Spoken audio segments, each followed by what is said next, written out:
हरे कृष्ण। तो आप सभी भक्तों का हार्दिक स्वागत है श्री चैतन्य चरितमृत से गौर कथा में। तो हम लोग वर्णन चर्चा कर रहे थे श्री चैतन्य चरितमृत आदि लीला, थर्ड चैप्टर। इसका नाम है श्री चैतन्य महाप्रभु के प्राकट्य का बाह्य कारण, जिसके हम लोग श्लोक संख्या 91 पे हम चर्चा किए थे, जिसमें कविराज गोस्वामी वर्णन कर रहे थे। द्वाभूत सर्गौ लोकेऽस्मिन् दैवासुर एव च विष्णुभक्तः स्मृतो दैवासुरस्तद् विपर्ययः। तो ये प्रसंग इस प्रकार से चल रहा है कि श्री कृष्णदास कविराज गोस्वामी श्री चैतन्य महाप्रभु के प्राकट्य को समझाते हुए किस प्रकार से वो प्रकट होते हैं हरिनाम संकीर्तन को लेकर के, और अनेकों अनेकों शास्त्रों से प्रमाण प्रस्तुत करते हैं कि श्री चैतन्य महाप्रभु स्वयं परम भगवान स्वयं कृष्ण है। लेकिन फिर यामुनाचार्य श्रीपाद रामानुजाचार्य के गुरु उनके द्वारा रचित ग्रंथ स्तोत्र रत्न से कोट करते हुए बताते हैं कि हालांकि कई प्रमाण शास्त्रों में उपलब्ध हैं और महाप्रभु के कई अलौकिक कर्म हैं, अलौकिक अनुभव है, प्रभाव है। ये सब देखते हुए भी, जानते हुए, सुनते हुए भी जो आश्रित प्रवृत्ति के लोग होते हैं वो स्वीकार नहीं कर पाते हैं। और वहीं दूसरी ओर श्री चैतन्य महाप्रभु जब प्रकट हुए थे तो उन्होंने बहुत प्रयास किया अपने आप को छुपाने का।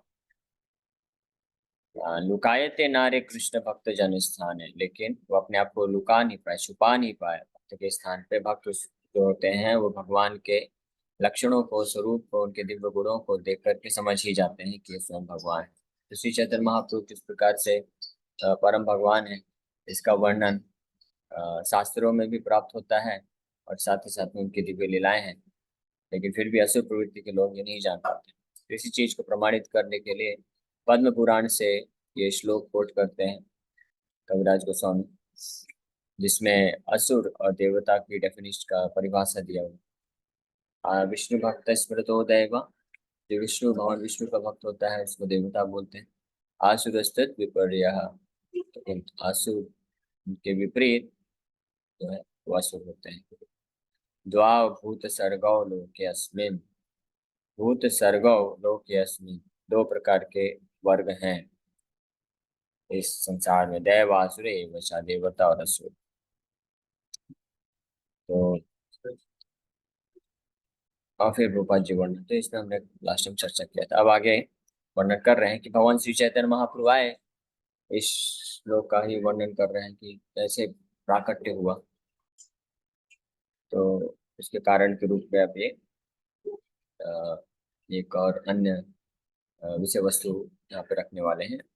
आचार्य गोसाई प्रभुर भक्त अवतार, कृष्ण अवतार हेतु यहाँ रंकार।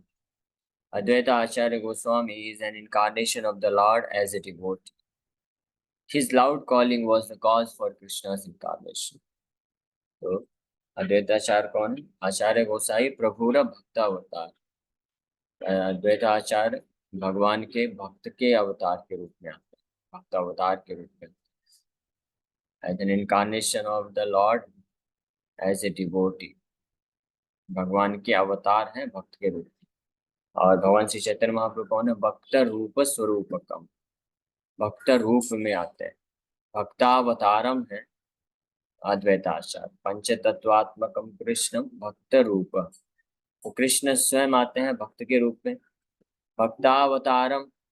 और अद्वैताचार्य आते हैं भगवान के अवतार भक्त के रूप में, और भक्त रूप स्वरूपकम, नित्यानंद प्रभु उनके द्वितीय स्वरूप जो भी भक्त के रूप में ही आते हैं।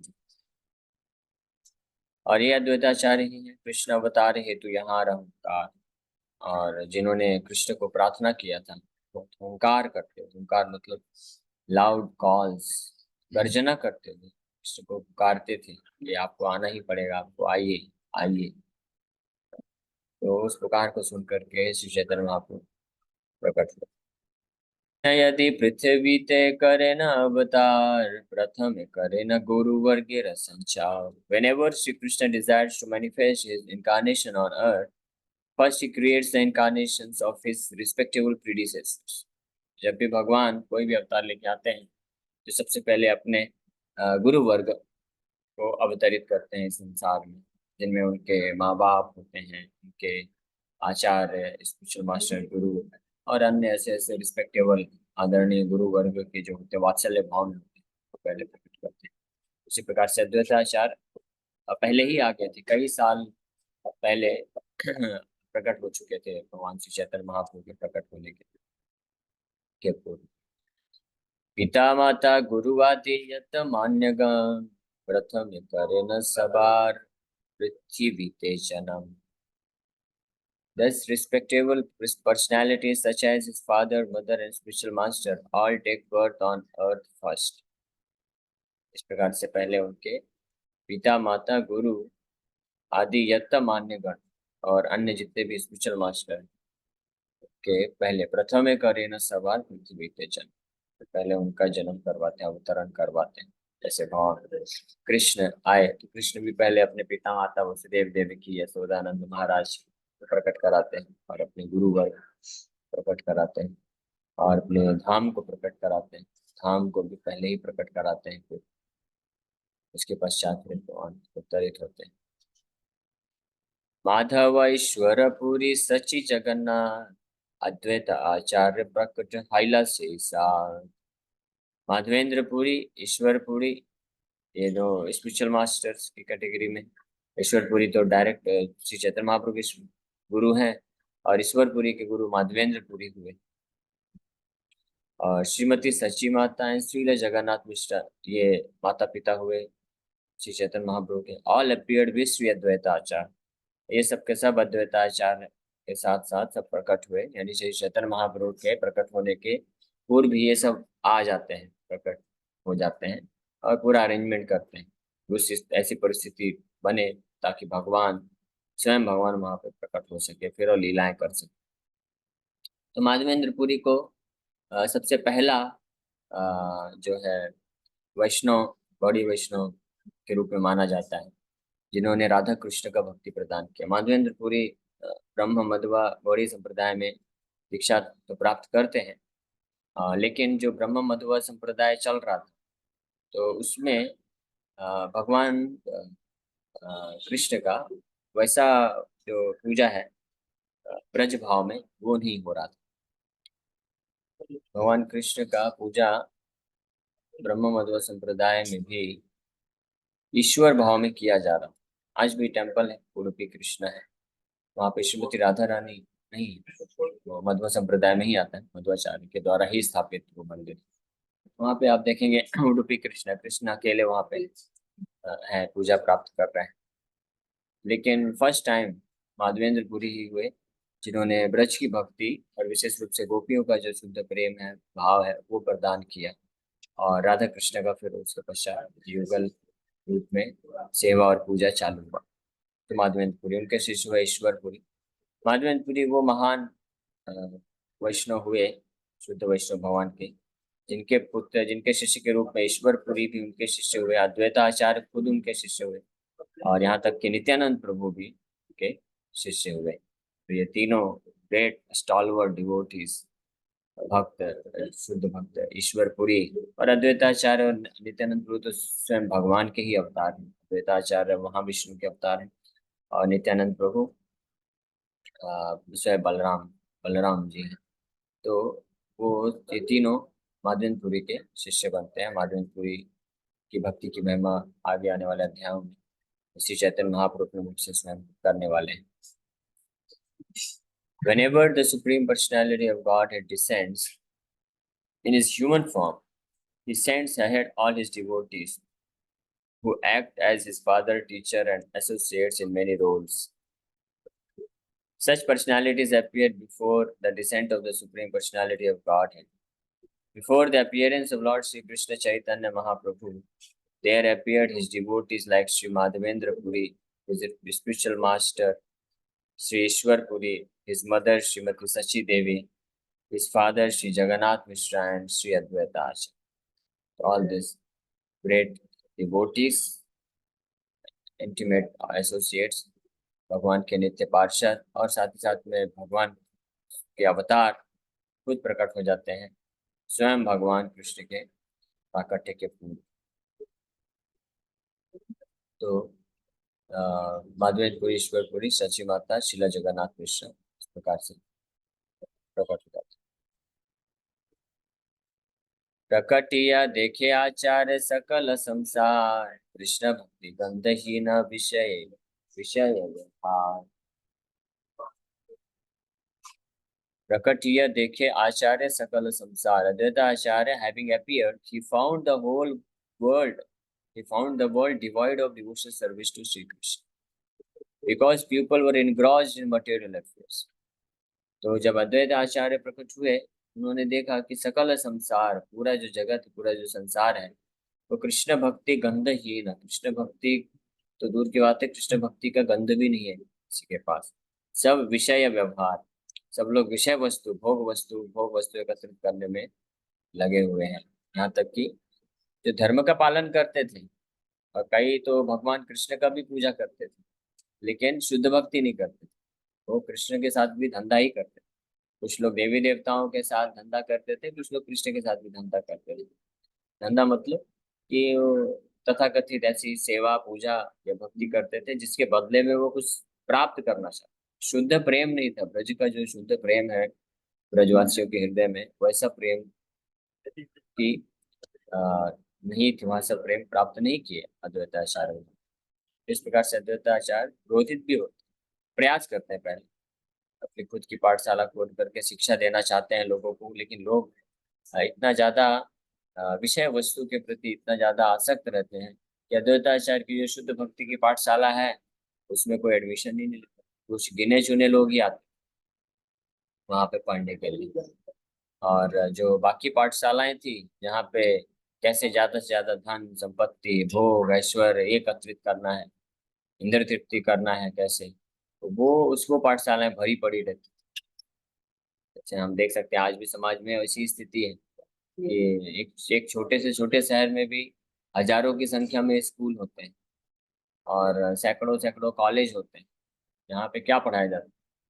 यहाँ पे शिक्षा दी जाती है कि कैसे व्यक्ति डिग्री प्राप्त करके ज्यादा से ज्यादा धन कमा सके, अच्छा धंधा कर सके, नाम प्रतिष्ठा ये प्राप्त कर सके, यानी कुल मिला के संसार का भोग प्राप्त कर सके, बस भौतिक सुख प्राप्त कर सके। आत्मा के विषय में कोई ज्ञान ही नहीं। और वहीं पे ऐसी ऐसी पाठशाला, ऐसी स्कूल जहाँ पे शुद्ध भक्ति का ज्ञान दिया जाता है वो खाली रहती है। और एक एक दो ही ऐसे, तो ऐसी स्कूल क्या है, इस्कॉन ही एक ऐसी स्कूल है जहाँ पे आध्यात्मिक शिक्षा दी जाती है, शुद्ध भक्ति की शिक्षा दी जाती है। तो वहाँ पे कोई एडमिशन लेने को तैयार नहीं होता इतनी आसानी से। वो किसी को बोलो आप आइए इस्कॉन में और कोर्सेज ज्वाइन करिए, गीता भागवत भक्ति शास्त्री भक्ति वैभव ये सारे कोर्सेज चलते हैं, गीता भागवत की शिक्षाएं पढ़ाई जाती हैं। तो वो सोचते हैं कि ये इसको पढ़ने से, इसको डिग्री से हमको क्या मिलने वाला है, हम थोड़ी ना इससे कहीं जॉब प्राप्त कर लें। तो ऐसी स्थिति है आज भी। तो दैत्याचार्य को भी ये स्थिति का सामना करना पड़ा, तो वो फिर क्रोधित होते हैं। फिर अद्वैताचार्य देखते हैं कि केहा पापे केहा पुण्य करे विषय भोग, भक्ति गंध नाही याते जाए भरो। ये देखते हैं everyone was engaged in material enjoyment, whether sinfully or virtuously. No one was interested in transcendental service of the Lord, which can give total relief from the repetition of birth and death. केहा पापे, हर कोई विषय भोग में लगा हुआ, कोई पाप करके विषय भोग करता है और कोई पुण्य करके कर रहा है। केहा पुण्य करे विषय, तब विषय भोग इंद्र तृप्ति ही कर रहे हैं। कुछ लोग पाप तरीके से करते हैं, कुछ लोग पुण्य तरीके से करते हैं, लेकिन भक्ति गंध नाही याते याय भवरो। जब तक भक्ति का गंध नहीं होगा, थोड़ा सा भी भक्ति का मिश्रण नहीं होगा कार्य में, तब तक व्यक्ति का भवबंधन से छुटकारा मिल पाना कठिन है या असंभव है। जाए मुक्ति हो ही नहीं सकती इसी संसार में। पुनरअपि मरणम पुनरअपि जननम पुनरअपि जठरे शयनम। ये बार बार उसको व्यक्ति को जन्म लेना पड़ेगा, मरना पड़ेगा, फिर माँ के घर में आके जन्म लेना पड़ेगा, फिर किसी जन्म में पुण्य करेगा, स्वर्ग प्राप्त करेगा, फिर वापस क्षीणे पुण्य मर्त्य लोकम विशन्ति, वापस से नीचे गिरेगा, फिर पाप करेगा तो नरक में भी जाएगा। तो कभी पुण्य पाप दोनों करता है, कभी जो ज्यादा करेगा वो ज्यादा समय पे उसको तो भोगना पड़ेगा। तो इस प्रकार से व्यक्ति यहाँ पे भटकता रहता है संसार में। लेकिन भक्ति नहीं होने के कारण ये संसार से मुक्ति नहीं हो रही है जीवात्मा।